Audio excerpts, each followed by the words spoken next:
Greetings. So I've just arrived back from the cleaning expo and I'm about to go and sort my admin out, and we're flying out to Portugal tomorrow for a family holiday. So I'll try and keep the video brief, but I had a cracking weekend helping out Patrick from Emerald Winnie Cleaning Supplies. Cracking kit, cracking guy. Healthy, wholesome fun was had by all. And I heard a story from Patrick, which I thought I would share with you guys. It amused me no end. So we hear this about AI being the answer, if you like, to the small business owner, and they're, basically leveraging out a lot of time and effort where it comes to talking to customers. So for example, if you get a message while your business is closed, you can still you still have something automated that's answering customers frequently asked questions and things like that. But it's quite funny because Patrick was telling me how he used ChatGPT to automate some of his processes and, talk about business growth, and he belt fed information into ChatGPT to try and put some sort of semblance of order. Because he's a little bit like me, he's like ADHD to hell, and it's like his attention span is like really, really short. So he thought he would unload on ChatGPT, and if you overload ChatGPT, I'm told, right, is what will happen is that it will ask for a break, right, to process the information and put it into such a sequence of information that can be understood, right? But not only did ChatGPT ask for a cooldown twice, he went back after a couple of hours to sort of see if it managed to catch up. And ChatGPT basically said, "I need a bit more time." In other words, we'll update you when we've updated everything, which is the nice way of saying, "Don't call us, we'll call you." And I had to laugh because it's, business owners, they put so much information into the Reds, and they sort of like, everybody's done it. Everybody's done it where they try and wear every single hat under the sun. They've got their accountancy on one side, customer gathering on the other, And for ChatGPT to turn around and effectively say, "Don't call us, we'll call you," I had to laugh, to be fair. So that was quite amusing. But I had some. I also met Jim from the Dirt Millionaire Podcast. It's not a channel that I've watched, but to be fair, the guy seems pretty good. I'll leave a link for his channel below. Give him some love, what have you. But we had a conversation about AI, both on a video, but also offline, and we're increasingly seeing large businesses, small businesses leaning on AI. And Jim was curious as to sort of what my thoughts might be and stuff like that. And I thought, well, it makes a good sort of interesting talking point.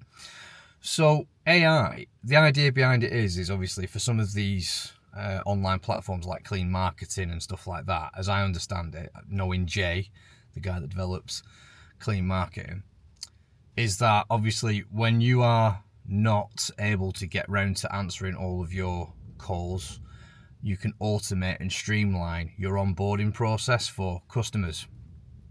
Now, I am not a techie by even the remotest sort of stretch of the imagination. I am what's called a complete and utter technophobe.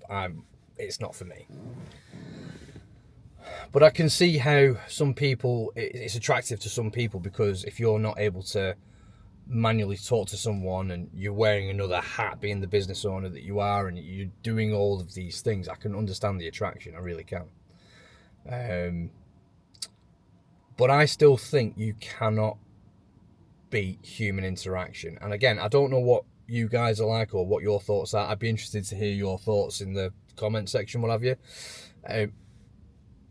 I personally you know, when it comes to things like online banking, and I see a chat bot or something like that, I go, no, I'd rather deal with a human being, because I think a human being, don't get me wrong, AI is getting better, but I think a human being a lot of the times can understand the context to the question that you're asking a lot better than an AI program. And again, I could be wrong, and I'm prepared to sort of stick my hand up and say I know nothing about it.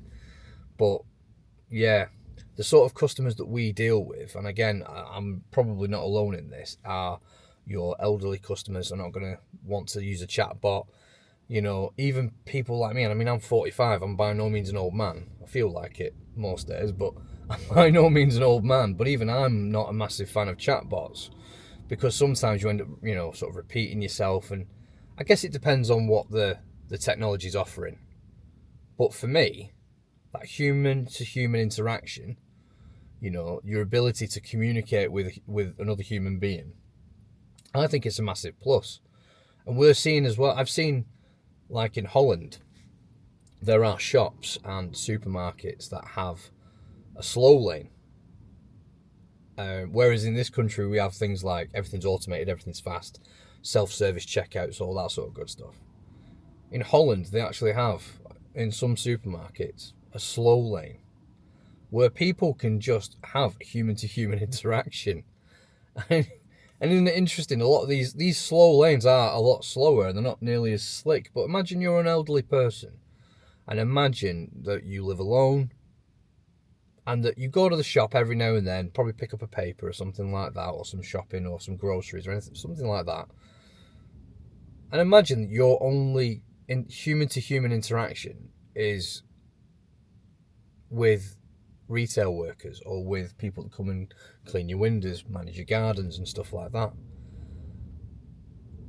You know, I think there's yes, AI 100% has a place for businesses of all sizes, but that human-to-human interaction, that's gold. And the thing is if when it comes to people talking to other people, I think it's a lot easier to build trust if you are good at communicating face to face than it is relying on a robot. But as usual, I'd be extremely interested to hear your thoughts on the subject. I've just arrived home, as I've just said, and I'm going to pack up my parrots and monkeys. We're flying on holiday to Portugal, family holiday to Portugal tomorrow. So yeah, just thought I would check in with you guys. I thought I'd relay that. I mean, Patrick's a funny guy, but you know, when you hear stories like that, you just can't help but love the guy. So yeah, as usual, keep on keeping on, and I shall see you in the next video, whenever that is. Until then, take care.